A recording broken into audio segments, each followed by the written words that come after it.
So whilst we wait for it to stop, we can talk a little bit more about the blast in a moment. But firstly, a reminder of a terrific tournament so far. Welcome along to the Vitality Blast 2018. Get ready, the carnage is about to begin. That is a sensational catch from Carney. And he goes big straight away. Lots of catching opportunities for the crowd this evening.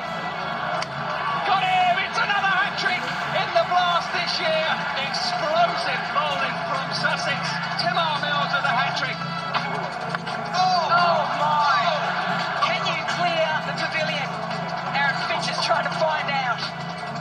Oh, brilliant. What a catch. The steward makes it. It's the fella from the Arctic Monkeys has plucked one out of the air. On Fuller, and he can't handle the pressure. Finch, on the other hand, is absolutely loving it. Oh, we might have got another catch here, Bill.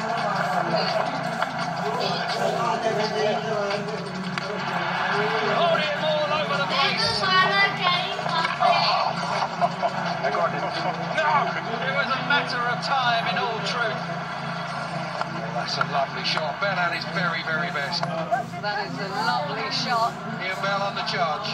Am I allowed to dance at the warm-up cricket? You can do whatever you like. Really? Okay then. That is a Calypso Collapso from Hampshire. Brilliant. Absolutely superb. Worcestershire are putting on a display out there worthy of the Harlem Globetrotters. Does he get there? It's a good throw the dive. Well, we're going to have to go to the third umpire. What drama here at Chelmsford. It's going to be a tie. What a throw under pressure that was. Whacked away into the crowd. Oh, that's six. Nailed it. Lucky shot of woman. Absolute. What a game we have had. Fabulous evening's entertainment.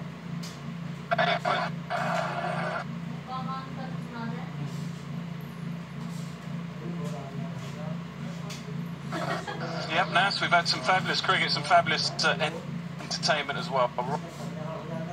Right the way throughout the blast, we have 4 games to go, and these are facts and figures then, should we say, 1,400 sixes in the season, so that's quite extraordinary. 174, so that's the highest average first innings score. That's gone up this year. 8.82 highest runs per over. Not looking good for the bowlers, is it? The batsmen, 58% largest boundary percentage. 15 tons so far. As I say, 4 games to go, so expect that to rise. And then 8.1, that's the second highest runs per over. That's in all T20 leagues, and that's historically based. And 9 bowlers, we think, have bowled over 90 miles an hour. One other fact there, the crowd's attendances are up this year, so all things looking good for the blast. Indeed they are. That figure of the second highest runs per match in all tournaments has only gone down in the quarterfinals because we've had 3 low-scoring quarterfinals. It was the top, so yeah, it's been a great year. The weather's been magnificent for the most part, which is the irony of today, I guess. Yeah, it's when the sun's out and people are enjoying their cricket, then this is what the tournament's all about. Best innings so far for you, Trez? What did I say? I can't remember what I put down. I can't remember what I said. Did I put down? Oh, Aaron Finch. Yeah, we all put that. Yeah, that was just brilliant. Obviously, the day there at the Oval against Middlesex, we smashed 100. Was absolutely brilliant. Sorry, you caught me by surprise there. I've completely gone blank. I was so glad he went to you. Yeah.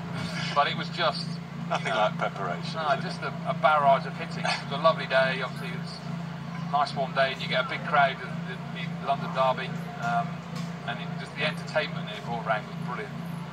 It was unbelievable. Because Middlesex got a good score, didn't we? Sterling got his first 100 in T20 cricket, which I actually couldn't believe the way that he normally plays. And then Finch just came in, and Roy at the other end, he completely outdid him as well as Roy played as well. And that is as close to, I haven't watched any baseball, but I'd imagine that's as close to baseball, hitting home runs over and over again. It was just extraordinary hitting, the power. And just not like ramping it or anything. It was just brute strength, class. It was just the most destructive innings I think I've ever seen. I'm wary of asking this question because you weren't sure on the first time round, but has anyone come close to eclipsing that innings last This season? Yeah. Well, there was a game here that same evening. You had my book on. Yeah. I think 42 deliveries. We didn't see it because we all commentated down at the Oval. But from all accounts, that was magical. You think how good and destructive that was. It was equally as good to see that as well. Remember what your best spell was? Best spell of bowling? Come on. No, I can't remember. I can remember mine. Come on, Henry Brooks. The first game we did, he's got injured since. I think he's got a stress fracture, been out for the rest of the year. It was as good a spell. And at this stage, he was 18 years of age. This is the very first game. We'd seen him a bit in the Royal London. Butch had been tipping him up actually before the game. And I just remember being blown away really. 90 miles per hour on a length from a decent height on the best batting surface in the world, they reckon. International white ball cricket. I thought that was so encouraging. I was gutted, as gutted as he was when he found out he was injured for the rest of the year. Not soon, not shortly after this. Well, here's the time will certainly come. I've got written down here Rashid Khan for you. Yeah, I would have had Rashid Khan or Tamar Mills' hat-trick down there. Funnily enough, actually, I was at Lord's. It wasn't a televised game. I was at Lord's on a hospitality type thing, and Jofra Archer took a hat-trick against Middlesex for Sussex like the week before, so it was kind of the second one. So that was pretty special to see two of those in the space of a week. But Rashid, I mean, every time Rashid Khan gets the ball, there's a sort of a sense of expectation, and of course, it's always fabulous to watch a leg spinner sort of come in and mesmerise an opposition.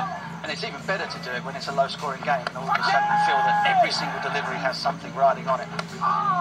You played him well, Tress, didn't you, the other day? Those little demos.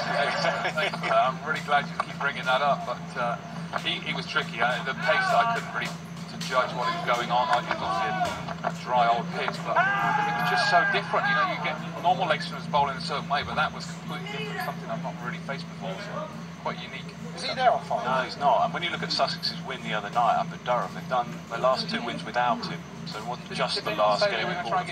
Well, Luke was in the seat where you were, and he said that they're all going to have a whip round and see if they can get some money together, see if they can get back. But I think I think they've got some series on that's going to make. Right. I don't think they're actually playing on the day of finals, but there was a rain day. I'm not sure. Well, anyway, Will Beer almost.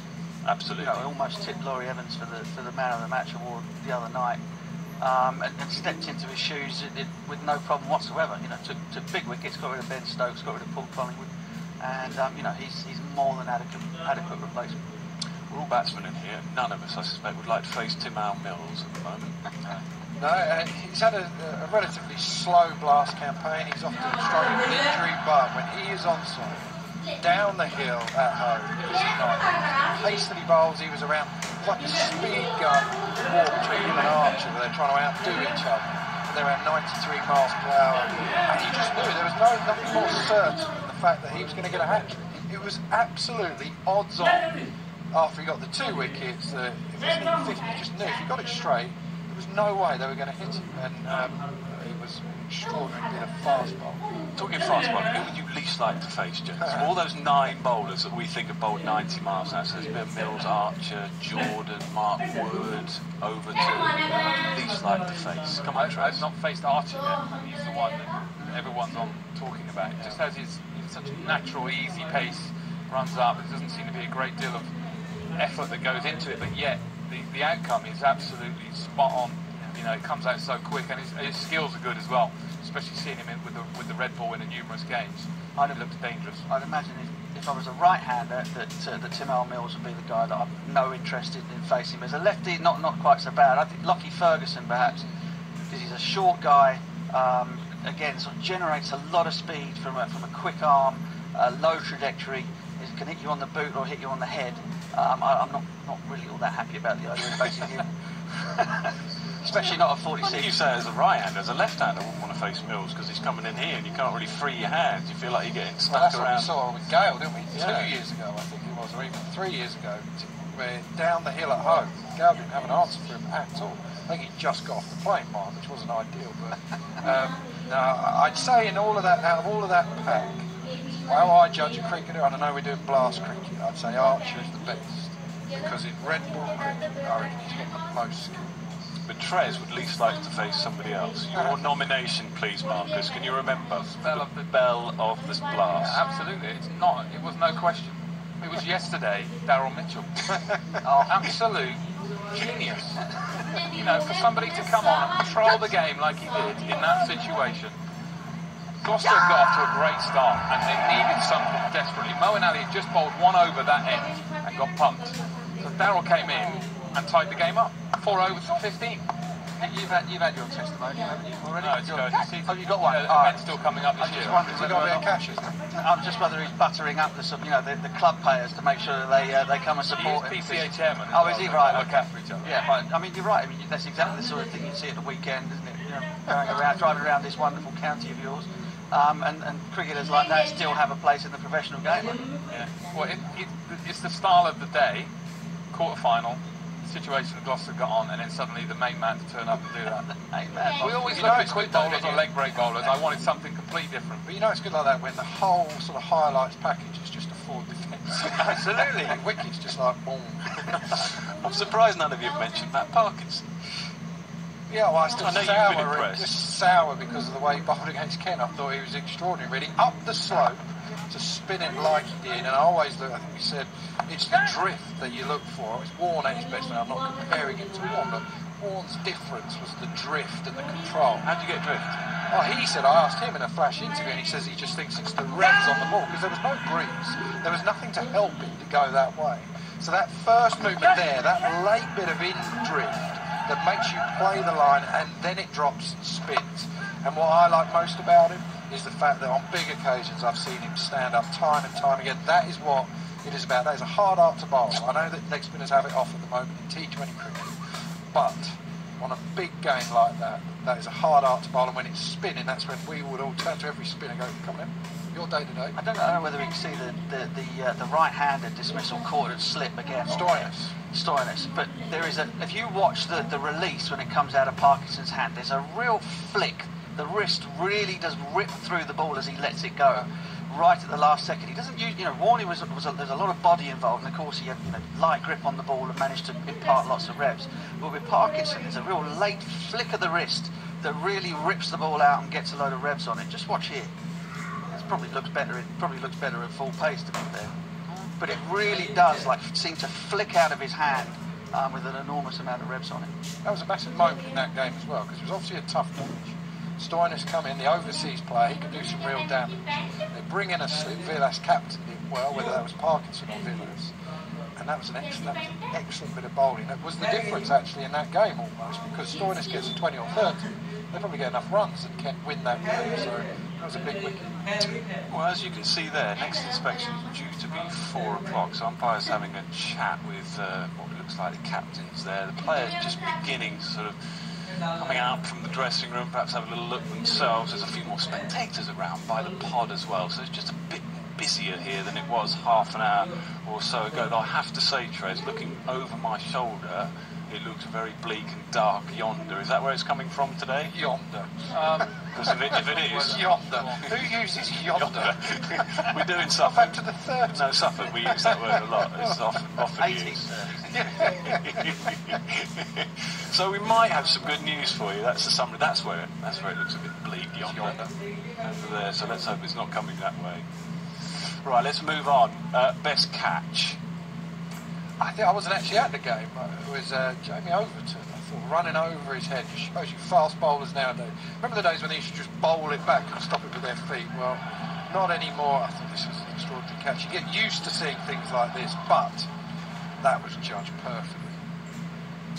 What did you say? Stickier than... It was a Blackadder quote. Stickier than stick insect got stuck on a sticky bun. I mean, the catch itself is brilliant, isn't it? Because you had to be a tall man in the first place, otherwise you're not getting anywhere near it. But then to be able to put the brakes on it was very, very damp, very greasy on the outfield. Everyone was slipping and sliding all over the place. So, yeah, to be able to obviously grab it in the first place, but stay within bounds was a pretty good effort. You're still playing, just about. Yeah. Why are we seeing? Don't ask me if I can do that. No, I'm not going to. Why are we seeing more catches like that than perhaps when we all played I together? think it's more that they've actually thought about it a lot more. They appreciate there's other areas that they can tap into to get these wickets. It's happened in the last sort of 5 years where people have sort of assessed other areas that are going to get people out, and this is something that they've had to develop and practice and work out that there's just an opportunity to get a wicket. I remember playing a 4-day game at Southport years and years ago. It might have been 95 or 90.